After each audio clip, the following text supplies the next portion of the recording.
David was a person who showed us what film as art could be, wild, strange, and odd, sometimes to the point of little understanding.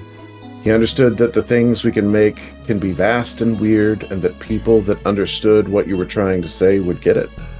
And those that didn't but tried were the ones to keep with you. I'm Isaac. I'm a narrative designer and writer, and I was taking a Into Games sprint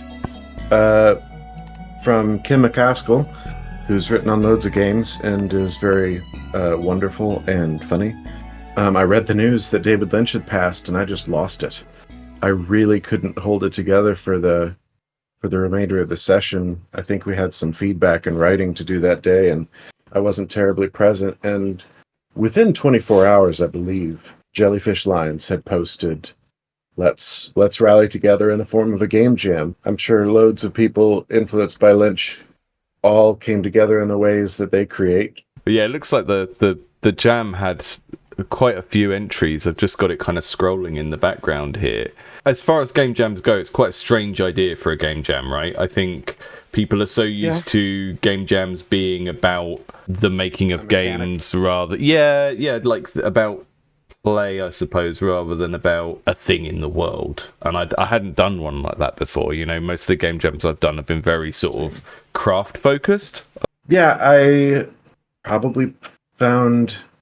It might have been a Blue Sky post, but I made the way to Itch for the jam announcement. We're there. They linked to the Discord, and in the Discord, I think you and I connected there. I'm a rabid hoarder of resources for narrative and game design, and I'd seen your channel, and the second you dropped it, I was like, Ludonarrative Dissonance t-shirt with the black metal band logo. I'm looking forward to wearing it at GDC.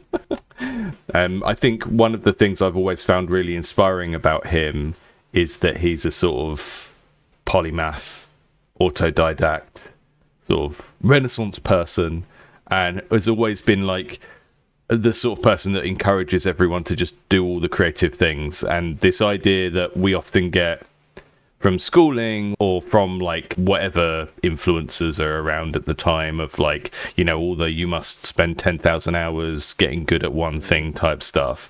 And then David Lynch is just out here making a weird film and then going in his shed and making house music and then doing a painting. David Lynch is, I think it's easiest to call him an artist because he did spend so much time painting, and he started as a painter and kind of finished as a painter in a way. But in a lot of the interviews I've seen with him, he talks about his language being cinema. He breathed a thing. He walked it, and then people asked him to talk about it. And he was like, no, let me just walk. Look at me walk. The film is the thing. It's the film. The language is cinema. The more abstract a thing gets, the more varied the interpretations. The second it's finished, people want you to change it back into words. And it's very, very saddening. It's a torture. So let's just describe the game for people. So we initially talked about like platforms, and I did suggest Ren'Py first, or Ren'Py. I've noticed lots of people call it Ren'Py, which is they can code in Python. Python, right? Because I often think if you're going to make something very narrative focused, it's better to just use a narrative engine from day one. And one of the things with Ren'Py is it has a very sort of loose, abstract sense of place. It's like the conversations matter, but the room you're in is just sort of a blurry background. And it can be a detailed piece of art, but it doesn't have to be. Whereas what we ended up doing with RPG Maker, and I really appreciate some of the pushes that you went for, actually, because I think there are some really nice touches in there. So, you know, we kind of went down the Twin Peaks route of trying to tell a story about a small town, or maybe a neighborhood movie, as David would call it. And that meant we were pulling on Earthbound or Mother a little bit, because you've got this kind of early 90s JRPG aesthetic, and I think when you put that in a real world setting, the only reference points most people have are Pokemon, which is sort of modern day real world setting, and Mother, right? So you end up evoking those things. And I think what we talked about was like Lynch and his team, when they made Twin Peaks, they were riffing off of these earlier cheesy American soaps like Dallas, and then like making that weird. Like, what if Dallas was weird and like deliberately bad and scary and stuff? And then we kind of did the same thing of like, what if a cutesy looking JRPG was weird and scary? I think we did what we set out to do. There's certain parts of it that just don't work as well as they could have, because you were catching the big fish and transcendentally meditating, or waiting for whatever comes to you rather than kind of fitting it within a structure. But I think some of that was because I didn't set very clear boundaries of like, what I should have done at the start was go, you can have 5 places, to tell your story in, because what you end up with is you have to build every location that a conversation happens in, and then it's like, well, we've got a location now. Can you walk around in this one? Well, no, this scene is just people talking, so you can't walk around in this scene. It was very like mixed. One of the reasons you and we didn't really butt heads, but I didn't do you any favors in my process, because I really took to heart this text of Catching the Big Fish by David Lynch. One thing to know about David Lynch was he was big into transcendental meditation. He was interested in creativity from a subliminal standpoint. And he, his one of the best quotes he ever said was, "The universe is in your basement." I think the appropriate response to that is, what does that mean? To which David Lynch would say, David wasn't concerned with telling somebody this is what it meant and this was the right conclusion to come to. He just wanted us all to explore. Do you want to kind of just take us through the bare bones of the story without spoiling the main things, if people want to play it? Just like tell us about the themes and stuff like that. So, Fairview Slipstream, it's a visual novel. Like 1,000 Times Resist is a visual novel in the sense that you get to move around and do things, but you must do certain things to progress. And it's starting in the year 2020 with just barely pre-pandemic. I have Jane as our first protagonist, I would say. We have 2 protagonists, and she's come in to this community, which is a ghost town. Hardly anybody is there. Everything's supposed to be in ruins, to investigate a fire. So I made her work for the Department of Natural Resources, more of a not much policing, but care of the land. And big reason I didn't want to use Renpai was because it was about the space. I wanted to make it as much about the place as I could, and a way to explore that was traveling through time by way of the game, taking the player between 2020 and 1990 with the dream space that Jane shares with Jess. And Jess is about half Jane's age, I guess, 18 or something. I gave a game and a story, a setting, which kind of asked for exploration, but that was not the mechanic. That was not the design of the game. It wasn't intended, that isn't emergent on a level that we're working in RPG Maker VX Ace. It's just like things had to happen. And I watched several streamers play our game, and they pretty consistently applauded and rejoiced in the interactive components that you added in. And I was so grateful for that, because I was just like, I have these visions of these characters and these things and these emotions and these interactions that are steeped in meaning and drama, but what in what order, why, how? And you made the how come together with your set of design skills and sense of scope. The story is about why or how are these women connected through this dream world? What does the dream world mean? What is happening there? What happened to this town? It's still a living, breathing community in 1990 when Jess goes around. Something that might not be apparent to somebody who even plays through the whole game. Pretty much every character in this game is dealing with some kind of disability. Yeah, I think one of the really strong points actually that I wanted to sort of commend you on is that You know, if you watch Twin Peaks now, there's some pretty politically incorrect stuff in it, particularly in terms of how it deals with gender and sexuality, and there's some Orientalism in it that's played for laughs that is pretty bad at certain points. It's very easy to go back and try and sanitize that type of thing and go, oh, we'll do Lynch, but we won't do all this uncomfortable, like, pseudo-sexist or ironic sexist stuff, or we won't have characters being horrible to people about. And I feel like you manage to put things like ableism and this sort of sense of people with disabilities being treated like they're grotesque and stuff without it feeling as exploitative as that could do. And maybe that's just because I'm sympathetic to it because I worked on it with you. And maybe there's like a benefit to the medium of it being a cartoony, cute looking thing. Whereas if you told exactly the same story in film with actors, it might feel very different. But I feel like it managed to not skirt away from those topics, but it didn't feel like revisionism either, of being like, oh, we're going to make a Lynch thing, but make it nice and make it like totally pleasant and acceptable, because it's still presenting quite a grim world where people are not treated nicely by everyone in the community type thing. You can never avoid making mistakes. They may be bigger, they may be smaller. You might be able to predict some of them. Some of them you will just never see. And that's the trick of writing the other, as we call it, which I'm not totally other. I'm a disabled person. I just don't experience all those disabilities in the game because I've made them all varied. It's even up for grabs as to what conditions are considered disabilities. Mm-hmm. It's just, I like the phrase limb difference or facial difference.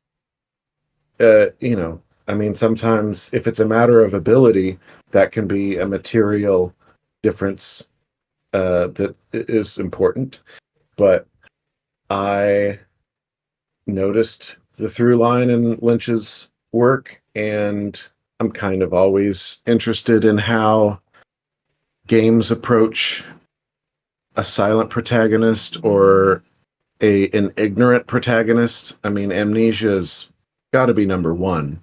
And sometimes it's mechanical, right? Well, we've got a sequel, right, and we need to justify why you've lost all your skills. And it's so common as a device that you almost forget it is a representation of a disability to have lost your memory like that. Right. And one of our early, maybe it was a pillar, design conceptions was that we're in this engine. Let's go with the flow. Whatever this engine offers us, let's tell our story using those tools. And, the more you customize things, the more difficult it is. But, game jams are exactly the context in which to kit bash. So yeah, exactly. Let's throw what we can find together. But I didn't want there to be combat. And of course, there's combat mechanics built into an RPG engine. And so I was like, well, what would be combative in this scenario? And I thought conversation. Yeah, So we had some cool ideas for that, but it just would have taken too long to fit it in with everything else, I think.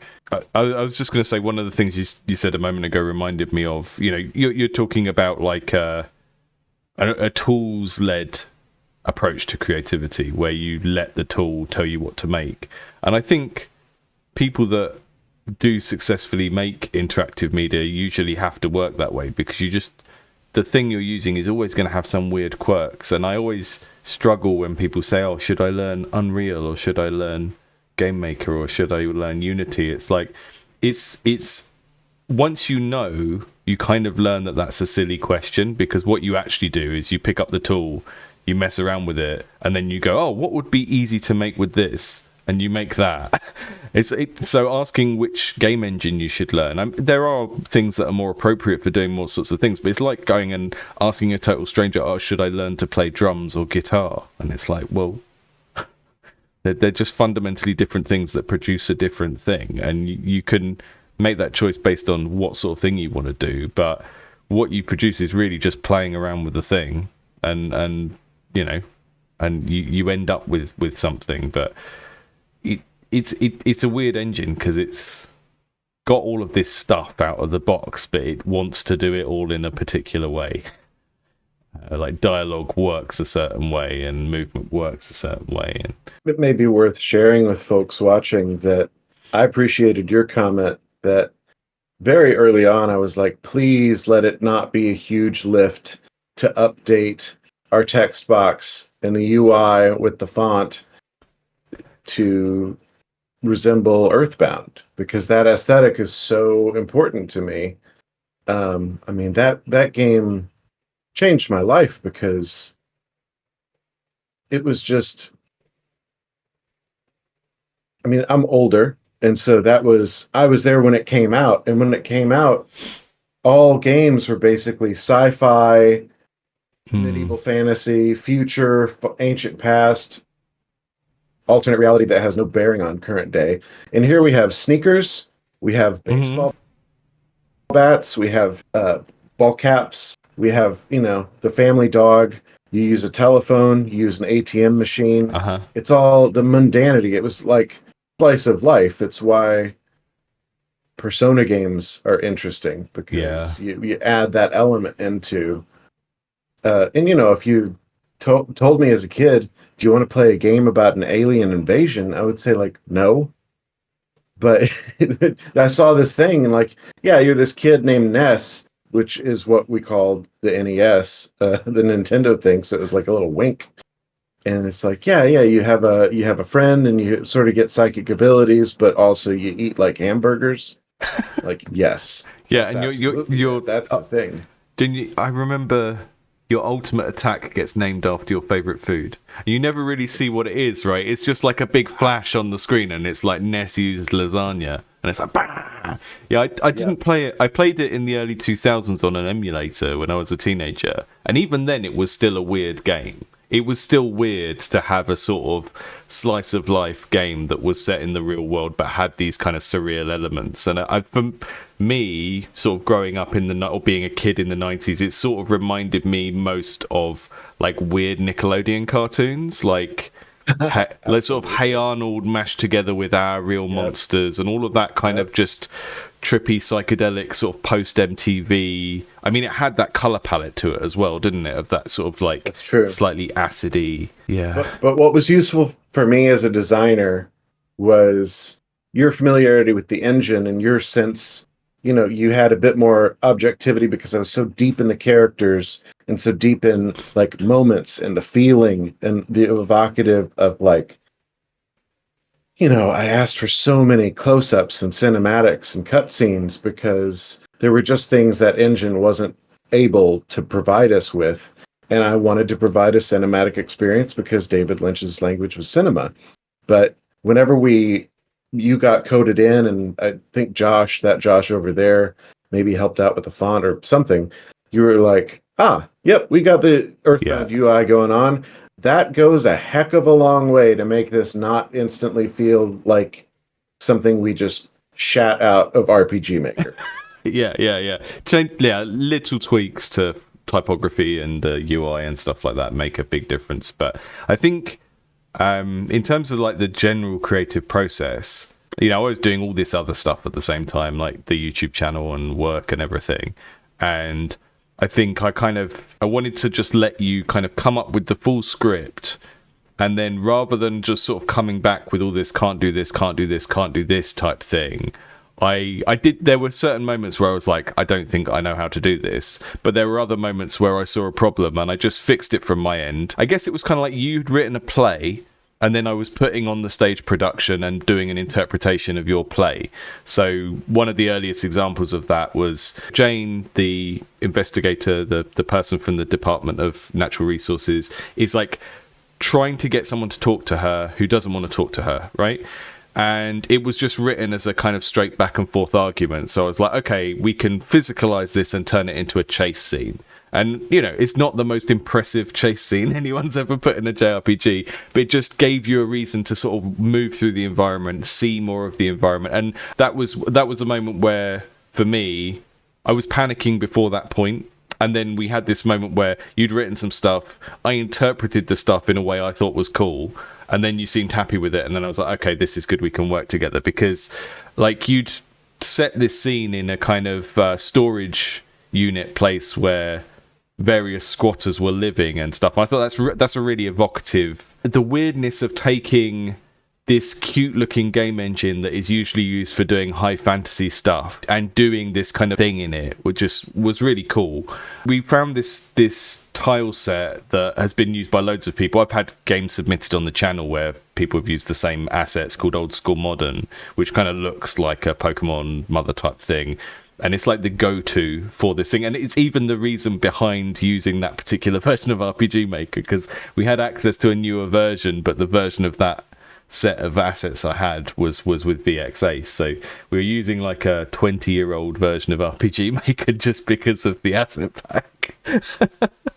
But this is game dev, kids. I would like to mention before we move on that I've studied narrative design and game writing for years now. And what we did is a primer on what not to do, what I've been told not to do. Because everybody likes to have the cheeky headline, how do you write a video game script? And the first paragraph is always, there is no video game script.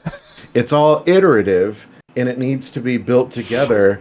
Games are a medium of play and action and movement. So what are your verbs? What are the mechanics? What is the game design? Story supports that. And I think I kind of just said, but I'm not that bitch. I'm a Gemini. I love David Lynch. I'm grieving. I'm going to write my story because I have my feelies. And I respect and trust Joe a lot. And they're going to make it happen somehow. And you did. But it's also why, you know, if our game was a person, it's missing ribs and a liver. Who's standing there with a chunk hanging out. Maybe it's to our benefit or the game's benefit that the story itself isn't meant to be coherent. It's mostly cohesive and it generally has a flow. You added interactivity, you gamified things, you surfaced, externalized physicality, brought in interactivity in ways that made it not a slog. So much of one. And I'm really happy with how it turned out. I'm thrilled that the first streamer I think that played it was Wygretz, who knows Lynch's work well and caught a lot of the little gifts we put in for ourselves, just about. One of the things I wanted to ask you was, how did you get so many pixel artists? Because we ended up with quite a few. I come from DIY punk rock. That's just where I'm at. And I was an early adopter of social media. I turned 40 in a couple months. I studied photojournalism, and one of my favorite professors defined journalist as someone who survives from the generosity of others. That was the definition of a journalist. And I was like, that really was ingrained into me. So, you know, it's helped keep my ego in check because I have this thought of like, I do nothing alone. It's about community. I mean, you and I were discussing game design when it was just us two, but we knew we needed an artist. And when Josh came on, I somewhat quickly proposed some cutscenes, and he was like, Isaac, that's lovely, but it's not within scope. We would need like 6 more pixel artists. Yeah. Which I think he probably intended as a preposterous thing, implying that we got to shut this down. And I said, okay. And so I went and got 6 more pixel artists. And largely it was from asking. I went everywhere I could in Discord with my contacts. I asked privately first because I've crowdsourced things with game dev before, and the first question is always, how much does it pay? Even if your post is, this is volunteer based, there's no pay. I'm not getting paid either. It's not why we're doing this. We're doing this for David Lynch. Yeah, I think it's very, yeah. So there's the kind of the element of like, it's for a bigger thing, right? It's a memorial and no one is making any money off of it. It's very different asking someone to work for free when you're not making any money off the thing, right? And I guess everyone working on it sort of knew that it's going to get seen as well, which is a nice thing. Where it's not like you're going to work on this thing for someone else and it's just going to disappear into obscurity. It's going to get seen by at least a few people because of the thing it's part of, you know. The built-in beauty of a game jam is you don't have to worry about motivation because you're sliding down a precipice toward a deadline. And you know, it is community itself based on we participate. It's a writers club. It's feedback. I want to shout out Danny, who was like, I don't really know what's from David Lynch, but I do pixel art, and you seem to have vision, and I'm willing to follow it. And as we put the game together, Danny was like, this is real weird. This is interesting. I think I'm going to have to look up this David Lynch guy. And my spouse and I will watch some David Lynch because you've convinced me. And that's one of the best compliments. That's such a weird way to learn about David Lynch. Yeah, I made this. You're a I Twin worked Peaks on fan? this. When did you watch it, or when it originally aired, or when it was on? Well, I made a David Lynch video game. Then I figured I should probably watch his work because I homaged it. Like, whoa! I thought that was beautiful. But yeah, the little team that got put together of pixel artists was really cool. There's all of these kind of close-ups in the game at like key dramatic moments, and I sort of like that they are clearly done by different people. I really wanted a moment that was like the dumpster man from Mulholland Drive. Because if you just look at that guy in the makeup, or woman, I don't even know, but if you look at that person in the makeup, you're just like, I mean, she needs a shower. There's a lot of debris, but it's everything about it. It's where the camera was at. It's the expression. It's the in and out. It's how quick it is. It's that thing cinema can do of like, for 10 years thought Gwyneth Paltrow's head was in that box. It is not. It never shown. So we can be given images that give an impression that is super powerful that calls on our subconscious. And I think that was where Danny was the one who did the crystal lung. And I mentioned when we were chatting earlier about how I have a CPAP. That's kind of on my own mortality. I think one of the things that we didn't talk about earlier is this is a game about a community dying in the way that lots of places, particularly in like Rust Belt America, have, right? So it's got a lot of the same DNA as like a lot of this is baked into Night in the Woods, right? Night in the Woods has got all of this to it, and it's not explicitly like a political game telling you about, oh, look how hard these people have it. It just happens to be about these kind of places in America. Globalization happens, and places in America that were previously about manufacturing lose their identity. The malls come in, and I one of the things we initially talked about when we were brainstorming for this was it would be funny and Lynchian if this game started off as a cozy game, if it started off as Stardew Valley, right? And I kind of want to make that game one day. I don't know what it is, but just this idea of like you play a game for 10 minutes and it's Stardew Valley, and then it goes off the rails and becomes this kind of like psychological horror game. I'm sure people have already done that, but I really liked the idea of like moving people into a farm and then make setting them up with like one basic farming mechanic and then just never doing it again. I would love to make that game with you. Something I think is important to give the player is a sense of the world that is going to be or is lost. What do we want to return to? What is the hope to return to? Lord of the Rings Fellowship, we get to see the Shire in this one wonderful way of life that is going to be destroyed.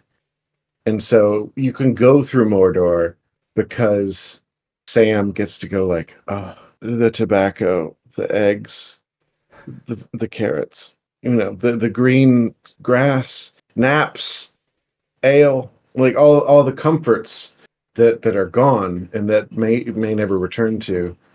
I think that's important, depending upon your story, your game genre, your story genre.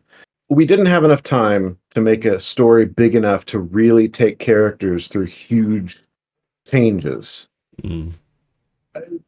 Most of the time, a story is about in what way does a character change. What are they headed towards? What are they running from? Who do they become? But this was about the town changing.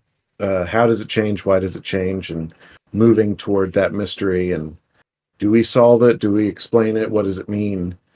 But yeah, that's the character. Fairview itself is the character that we get to learn more about. And as slapdash as our approach was in some ways, I'm really happy with how it came out for such a short sprint of a month. But people couldn't believe that we made that in depth of a game in a month. And I would say somebody during a stream commented, "This happens to too many towns. I've seen it over and over again." And I was like, wow, we touched on some lived experience of middle America decaying. If I remember correctly, somebody, I think it was a game dev, somebody playing the game said the emotional pitch we reached with the cutscenes, both on map, in engine, and the cinematics, with the use of music, somebody said they teared up, and I'm like, that's it for me.